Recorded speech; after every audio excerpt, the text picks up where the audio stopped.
જો તમે જઈ શકો છો, આ રોટલી બનાવે છે, ઓલા પણ શાક બનાવે છે. જો આ છાણી લે છે. જો તમે જોઈ શકો છો, આ ભવદીપભાઈ છે બેઠા છે.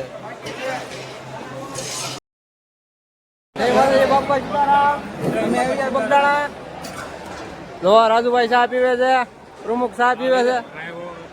જો આ તવો બાપા સીતારામ મિત્રો, આ તમે જોઈ શકો છો બગદાણાની ભવ્ય ભોજનશાળા છે, જેમાં બગદાણાનું ધામધૂમથી રસોડું છે, જેમાં આજે 24 કલાક કામ ચાલુ છે લાડવા વાળવાનું, અને બીજું શાક બકાલાનું બીજું કામ અલગ ચાલે છે.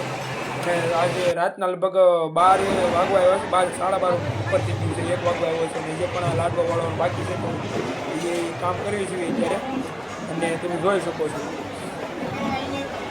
હજી તો લાડવાવાળા છે, સામે રામ રોટી પણ તમને આગળ દેખાડી પ્રમાણે ચાલુ છે. અને આ જો અમારા બાપાના સેવકો છે, હજી પણ મોડી રાત થઈ ગઈ છે, પણ હજી પણ એ લોકો કામ કરે છે, બાપાની સેવા કરે છે. ત્યાં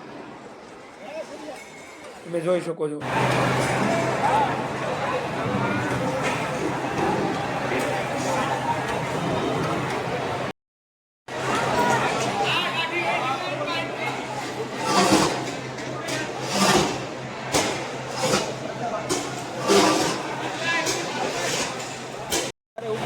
આદિભાઈ તો લેવાનું તો મેં જરાક જ ઉપર કર્યું છે.